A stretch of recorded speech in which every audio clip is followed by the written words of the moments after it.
First impressions. The morning fog clung to San Francisco's downtown streets as Maya Chun stepped off the bus, her worn canvas shoes making soft sounds against the wet pavement. She adjusted the strap of her simple messenger bag and looked up. At the gleaming glass tower that housed Sterling Innovations, one of the city's most prestigious creative agencies. Her interview was in 20 minutes. Maya had chosen her outfit carefully that morning, not to impress, but to blend in. Faded jeans, a cream sweater her grandmother had knitted, and the canvas shoes that had carried her through art school. She wanted to see how people would treat someone who looked like they couldn't afford designer clothes. Someone who might have taken 3 buses to get here instead of calling an Uber. The lobby buzzed with activity. Employees in sharp blazers and polished shoes moved with the confident stride of people who belonged in spaces like this. Maya approached the reception desk, where a woman with perfectly styled hair looked her up and down before asking, "Delivery?" "I'm here for an interview," Maya said quietly, her voice steady. "Maya Chun, 2 o'clock with the design team." The receptionist's eyebrows lifted slightly, but she handed over a visitor badge with professional courtesy. 23rd floor. Elevator banked to your right. As Maya waited for the elevator, she became aware of whispered conversations nearby. A group of young professionals stood clustered around the coffee station, their voices low, but not quite low. "Did you see her shoes?" one of them said with a barely concealed laugh. "I think she time-traveled here from 2010. Marcus Webb, 27 and rising fast in the marketing department, glanced over at Maya and smirked. "Probably shopped at the same thrift store as her interview outfit," he said, his voice carrying just enough to be heard. "I mean, I appreciate vintage, but there's a difference between vintage and just ... old." His colleagues chuckled, and Marcus felt that familiar warmth of being the center of attention, the one who could make others laugh. He'd worked hard to get where he was, and moments like these reminded him that he'd made it, that he belonged in this world of glass offices and expensive coffee. Maya heard every word, but her expression remained unchanged. She'd expected this. The elevator arrived with a soft chime, and she stepped inside, pressing the button for the 23rd floor. As the doors closed, she caught Marcus's eye for just a moment. He was still smiling, pleased with his joke. The interview went better than Maya had hoped. The design team was impressed by her portfolio clean, innovative work that showed both technical skill and creative vision. She answered their questions about sustainable design trends and spoke passionately about creating work that connected with real people, not just demographics. "Your portfolio is exceptional," said Sarah Kim, the senior art director. "Most candidates show us glossy campaigns for luxury brands. But your work for the homeless shelter, the community garden project, these pieces have soul." Maya smiled genuinely for the first time that day. "I believe design should serve everyone, not just people who can afford it." As she left the interview room, Maya felt optimistic. She'd presented herself honestly, and they'd responded to her work, not her appearance. But as she waited for the elevator, she overheard Marcus again, this time talking to someone new. "That girl who just interviewed. I give her 2 weeks before she realizes she's out of her league here. Some people just don't understand what Sterling Innovations represents." The elevator doors opened, and Maya stepped inside, her canvas shoes silent on the polished floor. She pressed the button for the lobby, her mind already thinking about tomorrow, when everything would change. Tomorrow, when her sister Victoria would introduce the company's new creative initiatives, and Maya's real identity would finally be revealed. She wondered how Marcus Webb would feel about his comments then. As the elevator descended, Maya allowed herself a small smile. She'd learned exactly what she'd come here to discover. The revelation, the Sterling Innovations. Conference room buzzed with anticipation as employees filed in for the Monday morning all-hands meeting. Marcus adjusted his navy blazer and claimed a seat in the third row, close enough to show engagement, but not so close as to seem overeager. Around him, colleagues speculated about the mysterious announcement that had appeared in their inboxes over the weekend. "I heard they're bringing in some hotshot creative director from New York," whispered Jennifer from accounting. "Or maybe they're finally going to announce those layoffs," muttered Tom from IT. Ever the pessimist. Marcus half listened to the chatter, his mind elsewhere. He'd been thinking about the girl from Friday's interviews, Maya something. Sarah Kim had mentioned over coffee that they'd extended an offer to someone unexpected, someone whose portfolio had blown them away. Marcus hoped it wasn't the thrift store girl. Sterling Innovations had a reputation to maintain. Victoria Sterling took the stage with a commanding presence that had made her a legend in the industry by age 32. Her auburn hair was pulled back in a sleek bun, and her charcoal suit probably cost more than most people's monthly rent. As the founder's daughter, she'd grown Sterling Innovations from a small family business into a global creative powerhouse. "Good morning, everyone," Victoria's voice carried easily through the room. "Today marks an exciting new chapter for Sterling Innovations. As we expand our social impact division, I'm thrilled to introduce someone who will be leading this initiative." Alongside me, Marcus leaned forward, curious despite himself. Social impact wasn't exactly his department, but new leadership often meant new opportunities. "Many of you believe that meaningful work and profitable work exist in separate worlds," Victoria continued. "Our new associate creative director is here to prove that wrong. She spent the last 3 years creating campaigns that not only win awards, but actually change communities." The door at the back of the conference room opened, and Marcus felt his stomach drop. Maya Chun walked in, but she looked completely different from the girl he'd mocked on Friday. Her black hair fell in glossy waves over the shoulders of a perfectly tailored emerald blazer. She wore dark jeans, and Marcus blinked twice to make sure he wasn't imagining it, the same canvas shoes from Friday. But somehow they looked deliberate now, like a signature choice rather than a budget constraint. "Please welcome Maya Sterling," Victoria said, and the room erupted in polite applause. Sterling. The name hit Marcus like a physical blow. Maya Sterling. Not Maya Chun. That must have been her alias for the interview process. She was Victoria's sister, the founder's other daughter. Maya stepped up to the microphone with quiet confidence.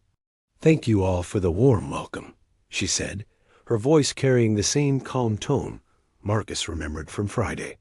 "I know some of you might be wondering why I interviewed under a different name, why I didn't mention my connection to this company. Her eyes swept the room, and for a moment, Marcus was certain she looked directly at him. "I wanted to experience Sterling Innovations the way any other candidate would. I wanted to see how you treat people who don't have connections, who don't wear the right clothes, who might not look like they belong in a place like this." The room had gone completely quiet. Marcus felt heat creeping up his neck. Around him, he could sense his colleagues shifting uncomfortably, probably remembering their own moments of judgment. "What I discovered," Maya continued, "was both disappointing and encouraging. Yes, there were people who made assumptions about my worth based on my appearance. But there were also people like the incredible design team who looked past surface impressions and valued my work."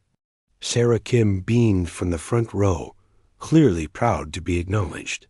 "Moving forward, I want Sterling Innovations to be a place where talent is recognized regardless of packaging, where we create work that speaks to everyone, not just people who look like us or shop where we shop." The applause this time was more enthusiastic, more genuine. Maya smiled and stepped back as Victoria returned to the microphone to discuss quarterly goals and upcoming projects. Marcus barely heard any of it.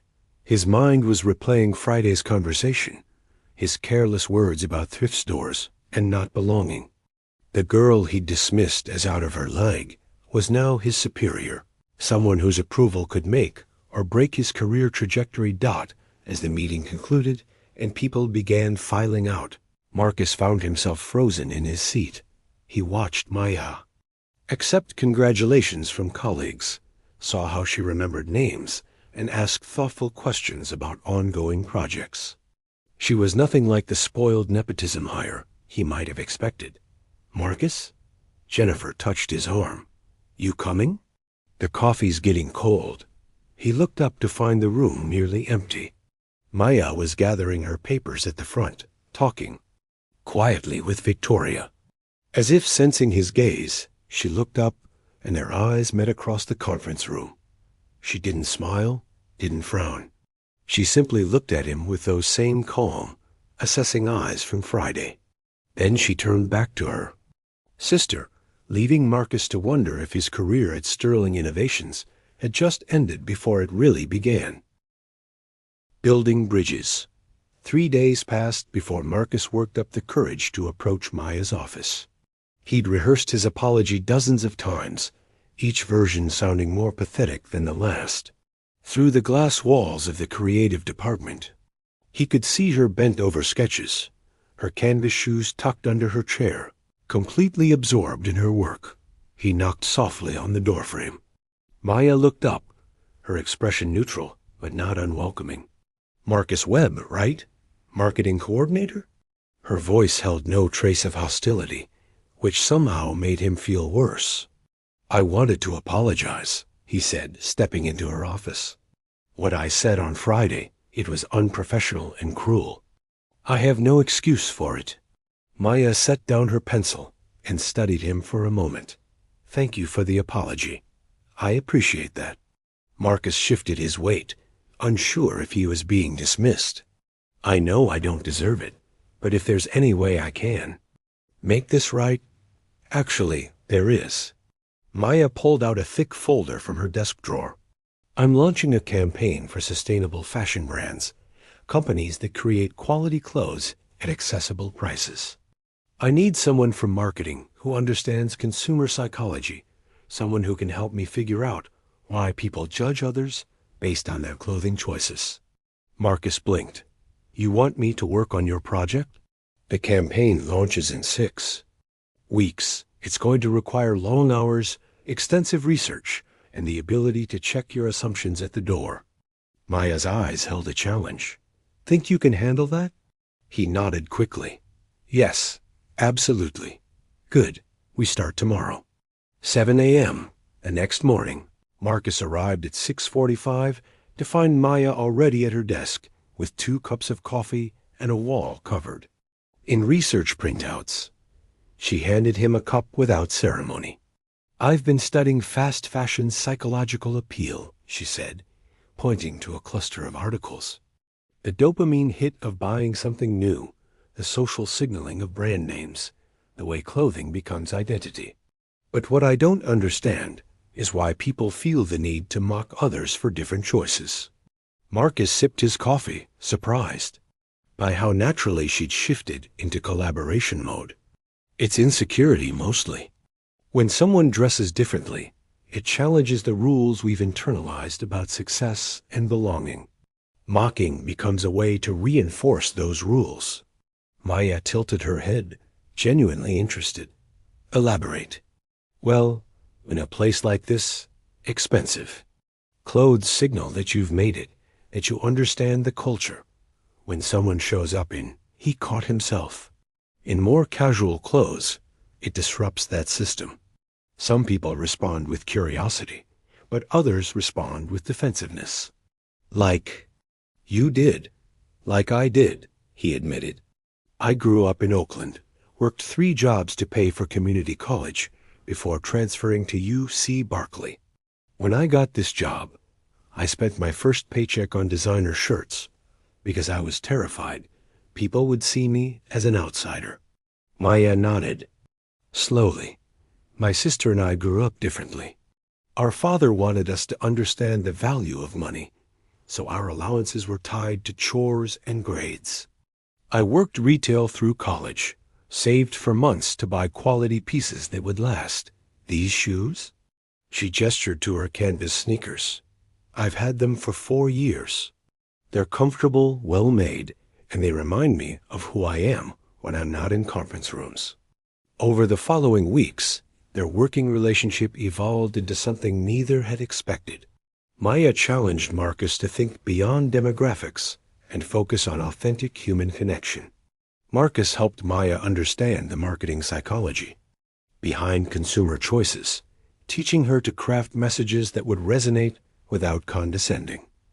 They worked late most nights, ordering takeout and spreading campaign materials across Maya's office floor. Marcus discovered that Maya was brilliant, but never arrogant, that she listened more than she spoke, and that she had an uncanny ability to find the emotional core of any creative problem. Why sustainable fashion? Marcus asked one evening as they reviewed focus group feedback. You could champion any cause. Why this one? Maya was quiet for a moment, sketching absently on her notepad. When I was 16, I volunteered at a clothing drive for foster kids. I watched a girl my age dig through donated clothes, trying to find something that wouldn't mark her as different at her new school. She held up a designer jacket someone had donated, and her whole face lit up. Not because it was expensive, but because for the first time, she felt like she might fit in. She looked up at Marcus. Clothing shouldn't be a barrier to belonging. And people shouldn't be dismissed because they can't afford the right brands or choose not to participate in status signaling. Marcus felt something shift in his chest, a recognition of shared values he hadn't expected to find. That girl at the clothing drive, did she find what she was looking for? Maya smiled, the first truly warm smile he'd seen from her. She found a vintage leather jacket that fit perfectly. Wore it every day for months. I think she felt like herself for the year. First time in a while. Sounds like someone else I know, Marcus said quietly. Their eyes met across the scattered papers and empty coffee cups, and Marcus realized that somewhere between apologies and late-night brainstorming sessions, he'd begun to see Maya not as the CEO's daughter or the girl he'd misjudged, but as herself thoughtful, passionate, and genuinely kind. The campaign was coming together beautifully, but Marcus was beginning to suspect it wasn't the only thing developing between these office walls. Growing closer, the Sterling Innovations break room hummed with gossip at 9 a.m. on a Tuesday morning. Marcus pretended to focus on his coffee while Jennifer and Tom from IT dissected the latest office developments. They're practically inseparable, Jennifer whispered, stirring sugar into her latte. Every night until 10 p.m. weekends even saw them at Cafe Luna last Sunday reviewing campaign materials. Think he's trying to kiss up to the boss's sister? Tom asked, eyeing Marcus over his newspaper. Marcus felt his jaw clench, but kept his expression neutral. The truth was more complicated than office gossip could capture. Over the past month, his collaboration with Maya had evolved into something he couldn't quite define: professional respect mixed with genuine friendship and, increasingly, feelings he wasn't ready to acknowledge. Marcus, Sarah Kim's voice cut through the whispers. Maya's looking for you. Conference room B. He found Maya standing before a wall-sized monitor displaying their campaign mock-ups. The sustainable fashion project had grown into something remarkable. Series of ads featuring real people in clothes they'd chosen for comfort, style, or practicality rather than price tags. Each image told a story about authentic self-expression. The client presentation is tomorrow, Maya said without turning around. I think we're ready, but I wanted to run through it one more time. Marcus studied her profile as she clicked through slides. Dark circles shadowed her eyes, and her usually perfect posture showed signs of exhaustion. Maya, when's the last time you went home? I went home Sunday. She paused, briefly. It's Tuesday. She finally looked at him, and he saw something vulnerable in her expression. This has to be perfect, Marcus. If we fail, people will say it's because I'm not qualified, that I only got this position because of my name. And if we succeed, they'll say it's because of my connections. She laughed, but there was no humor in it. I can't win. Marcus moved closer, close enough to smell the vanilla scent of her shampoo mixed with coffee and determination. You know, that's not true. I've watched you work. I've seen how you connect with every person on this project, how you've made everyone feel heard and valued. That's not nepotism. That's leadership. Maya's shoulders relaxed slightly. Sometimes I wonder if I should have stayed anonymous, just been Maya-chan forever. Then I never would have gotten to know the real you. The words hung in the air between them. Maya turned to face him fully, and Marcus realized how close they were standing. For a moment, neither moved. Maya. His voice came out rougher than intended. I need you to know that how I feel about you has nothing to do with your family or this company. When I see you, the conference room door burst open. Maya, darling. Victoria Sterling swept in, followed by two executives Marcus didn't recognize. I brought the team from Morrison and Associates early. Are you ready to dazzle them? The moment shattered. Maya stepped back, instantly transforming into her professional self. Of course. Marcus, could you grab the printed portfolios from my office? The presentation went flawlessly. Maya commanded the room with quiet confidence, walking the clients through research, strategy, and creative execution with seamless expertise. Marcus provided supporting data and market analysis, their collaboration so natural it looked choreographed. This is exactly what we've been looking for, the lead client said, shaking Maya's hand enthusiastically. When can we start production? After. The clients left, Victoria lingered. Impressive work, both of you. Maya, I'm putting you forward for the Creativity and Commerce Award. And Marcus, she turned to him with an appraising look, I'm recommending you for Senior Marketing Manager.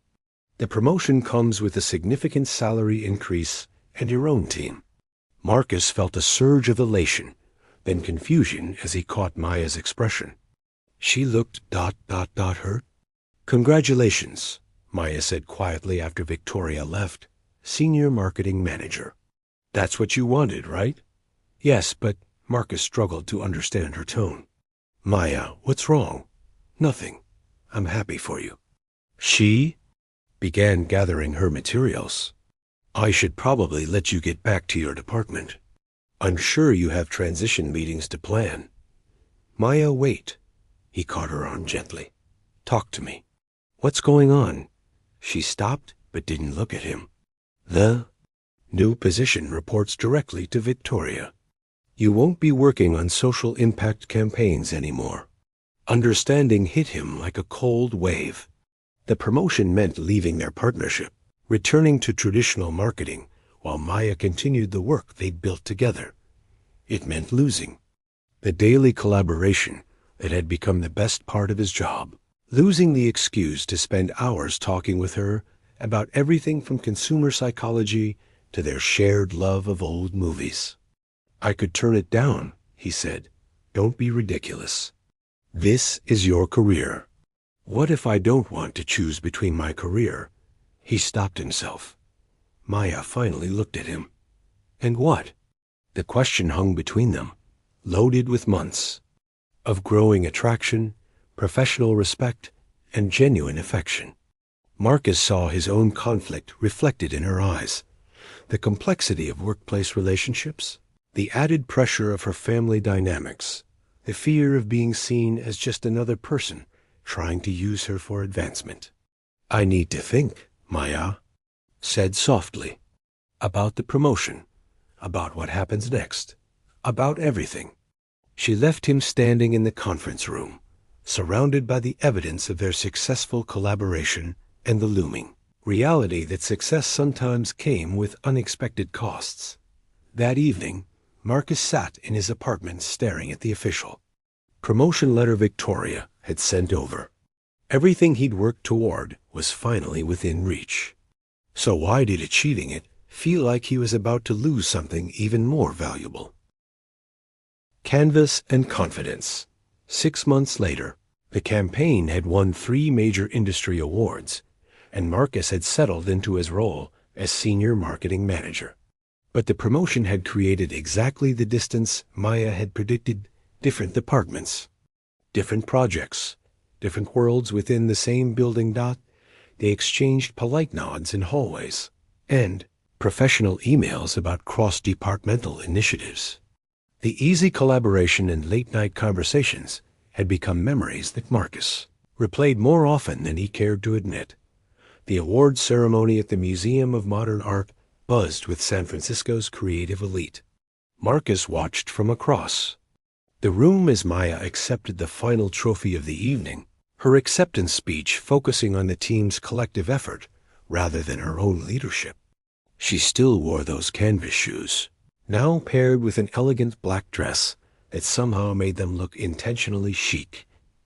After the formal ceremony ended, Marcus found himself searching for her among the clusters of congratulatory conversations. He discovered her alone on the museum's sculpture terrace, city lights twinkling below as she leaned against the railing. "Hiding from your own success?" he asked, approaching cautiously. Maya turned, surprise flickering across her face. "Just getting some air. These events can be overwhelming. You deserve every bit of recognition tonight." The campaign changed how people think about authentic style. "We changed how people think," she corrected gently. "It was our work, Marcus. The fact that we're in different departments now doesn't erase that." The acknowledgement hung between them, carrying the weight of everything unspoken over the past months. Marcus moved closer, close enough to see how the evening breeze caught strands of her hair. "Maya, I need to tell you something. That promotion, I almost turned it down. Why didn't you?" "Because I was scared. Scared that if I stayed, people would think I was only interested in you because of your family. Scared that I'd ruin what we'd built by wanting more than professional partnership." Maya was quiet for a long moment, her fingers tracing patterns on the railing. "I was scared too. When Victoria offered you that promotion, part of me wondered if you'd take the first opportunity to distance yourself from the complications of being associated with me. And now?" She looked at him then, really looked at him, and Marcus saw his own longing reflected in her expression. "Now I think we were both overthinking everything. Maya," her name came out like a prayer. "These past months, not working with you every day, it's made me realize something. I don't care about your family connections or what people might think. I care about the woman who wore canvas shoes to a job interview because she wanted to test people's character. I care about someone who can make a room full of executives rethink their assumptions while never raising her voice. And I care about someone who had the courage to apologize sincerely, who worked harder than anyone to prove himself worthy of a second chance." Maya's voice was soft but steady. "Someone who taught me that taking risks on people is usually worth it." The space between them disappeared as Marcus reached up to cup her face gently. "I'm in love with you. Not the sterling heiress, not my former project partner, you, the real you. Even with the complicated family and the canvas shoes and the tendency to work too late, especially with all of that." Their kiss was soft and certain, months of suppressed feelings finally finding expression under the San Francisco stars. When they broke apart, Maya was smiling, the genuine, warm smile Marcus had fallen in love with during those late nights planning campaigns. "So what happens now?" she asked. Marcus looked down at her canvas shoes and laughed. "Now we figure it out together. Though I have to say, I'm kind of fond of your signature style." Maya followed his gaze and grinned. "These old things? They've brought me nothing but good luck." "They brought you to me," Marcus said, pulling her close again. "I'd say that's the best luck of all." As they stood together on the terrace, the award ceremony continuing behind them, both knew they were beginning something real built not on assumptions or appearances, but on genuine understanding and the courage to see past first impressions to the person underneath.